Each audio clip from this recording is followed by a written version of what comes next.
What is going, guys? Mr. Nova here, back again today with another video. And actually in today's video I'm going to be showing a PC build that I am going to be building myself, hopefully very soon, as soon as I build up enough money, which will be in about a month, maybe at max, but I can't wait because it's going to be an amazing build. So this build is going to cost around maybe $2,700 and is one of the best PCs that I have made. I've based this off other builds that I've seen off of other people that have built PCs, other YouTubers, and I've constructed this based on their ideas and what they use, and I try to make it the best PC I could possibly make with the money that I have or am going to have, which is about 2700. So starting off with the motherboard, I'm using an MSI Pro Carbon. It is a very nice motherboard with some RGB lighting on the sides near the IO shield and a heat sink down right, and it is a Intel motherboard and is a fairly very nice motherboard. It's compatible with SLI and is very beautiful overall for expanding. And next up we have a Core i7, which is going to be powering the whole build. Now I'm using an i7 7700K. It is basically top of the line right now and is an amazing chip. It's of course K for Kaby Lake, and we'll be overclocking this a lot. Next up we have RAM, which we are using 4 sticks of 8GB to make 32 gigs of G-Skill Trident. And I chose these black with white just because I thought it would really go cool with the RGB, considering I'm probably going to make it, maybe white, try and turn these white, unless they're stuck like this, which I'm pretty sure it comes with a program to change the lighting. And I'm just going to try and make it go with the build. And I chose black because the case I am also using is black, and I thought it would go really cool with the white. Next up is the actual case itself. I'm using the Corsair 400C, which is a carbide series, and it's black, and I absolutely love the way this case looks, with the way with the side panel with a little latch to open it, and it has plenty of air cooling. There's about 3 120mm fans that can fit at the top, the back right there, which I am currently zoomed in, and you can fit a radiator on the front, and all those grooves you see right there are all for outtake or intake, which since I'm going to be using radiator, it's mostly going to be probably outtake. The top are going to be used for intake, and maybe the back for intake or outtake, and the bottom has a very nice shield for your power supply to hide all those ugly cables, as well as the gates back there for your video cards, and the IO shield that's going to go up there in that empty slot. It's just a very nice case overall, and I absolutely love the way it looks.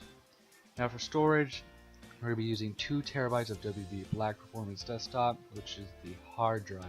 Now 2 terabytes should be very, very good spacing for games that you might want to download, such as Overwatch, CSGO, maybe some other games you might want to play, and 2 terabytes I feel is enough for me because I'm not going to be downloading that many games. Next up we have the SSD, which we're just going for 480 gigabytes from SanDisk. It's a very nice SSD, and for the price it seems really just an overall good choice. Next up we have the cooler, which is an NXT Kraken X52, which is a 240mm all-in-one liquid CPU cooling.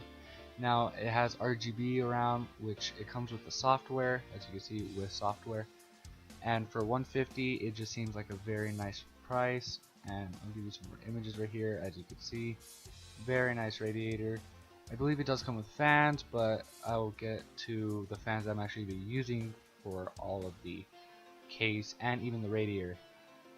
Next up we have our video card, which video cards I'm actually going to be using 2 of these GTX 1070 Founders Editions, and I'm also going to be well, of course they're SLI, as in this next one I have an SLI bridge, and I feel like just 2 GTX 1070s with the i7 7700K will be very just insane performance, and for the price of about 370, it's a very good choice.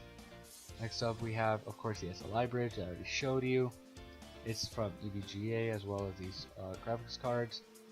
and it's a 1-slot spacing. I believe it's 1 slot. I might get a 1 slot and a 2 slot because, I mean, this is going to be the first PC I'm building, but I'm pretty sure the 1 slot should be just fairly, just the overall space is going to be, because the motherboard, you know, they're fairly close, and the GTX 1070 Founder Editions are a pretty fatty video card. Next up are the Corsair Air Series AF120, which are RGB lit with white LEDs. That's why I'm going as well with the white top of the RAM. And I'm getting 3 packs of these, so it's going to be 3 like that. And I feel like these fans just are very nice looking, and I feel it's going to go very well with the case. I'm putting these on the radiator as well. And I'm getting 3 of these, so it's going to be about 6. Next up we have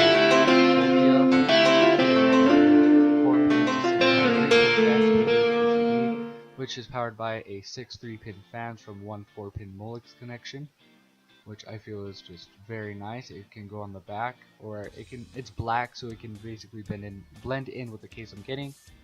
And it's just for extra fans, because I feel that the motherboard doesn't have enough, so I'm getting a fan header. Next up is the power supply, which is going to be a Corsair RMX series RM 1000 watt, which is an 80 plus gold. Yes, 1000 watts. I feel 1000 would be plenty to run this whole entire rig. Now I chose 1000 watts because I am running 2 video cards, which are GTX 1070s, so they're pretty demanding. So I went with 1000 watts to power the whole build. Now I am including mouse, keyboard, and monitor, and wireless. I'm including everything in this build. So I'm going with a Razer Black Widow X Chroma RGB mechanical gaming keyboard with military grade metal construction. I love the way this keyboard looks, and I have searched up some videos. It sounds very, very nice to me. Some people may not like the sound of it. Maybe it's too loud. It's all up to you if you want to get this. There's plenty of other motherboards in the keyboards in the world that are basically just as good and quieter. Next up is the BenQ 24-inch LED lit monitor. I believe it is a 1 millisecond timed response. I am not sure. You just have to look that up in the specs. But I feel 24 inches will be plenty for just an overall monitor that you should be looking at. I will probably expand later on in the future, converting to a stand that holds 3, which I think will be very cool. Next up is the Wi-Fi adapter. It's a eDUP Wi-Fi adapter for 300 megabytes a second, and it's a 2.4 gigahertz, which 300 gigabytes a second. That's very good, I feel, and should be plenty. Next up is the Razer DeathAdder Chroma, which is the mouse I'm going to be rocking. It looks very nice. It is from Razer, and it's just such a beautiful mouse. I've heard very good things about it. I mean, just look at that logo on the screen scroll. It looks very cool to me. And these are some extras. This is a anti-static mat with a grounder that you basically put on you to keep you anti-static, so you don't short anything out, such as your motherboard, CPU, GPUs, anything like that. Next up is a toolkit to help you build the PC. Of course, we have different screw heads and different screws, pliers, and basically everything you should need to actually build a PC. That's actually a grounder right there, as you can see, that goes on your arm and stuff. But since the mat comes with one, I mean, can't really complain. Next up is a Windows CD key. Now I'm getting this from Reddit. They have very cheap CD keys. As you can see, it's Windows 10 Home, Pro, Home and Pro and Enterprise, and these are for very cheap. I mean, the top, which is the Enterprise, is $50, but of course I'm just gonna be getting Windows 10 Home, which is for $40. Now you can choose 32 or 64-bit, and you can actually pay with many different options such as PayPal, gift card, even Bitcoin, which is actually very cool to me. Cash card. They have it all. They also have Windows 8.1, Windows 8, Windows 7, and so on. So this whole build should be costing you about $2,700.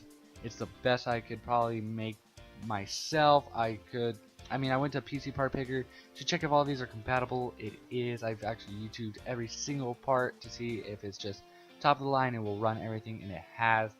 And I feel that this PC build is just a monster with those two GTX 1070s SLI. So I hope you all enjoyed the video. If you have any questions, feel down to comment them, or any improvements on my build, go free to just mention them. I'm Mr. Nova. I'll see you in the next video.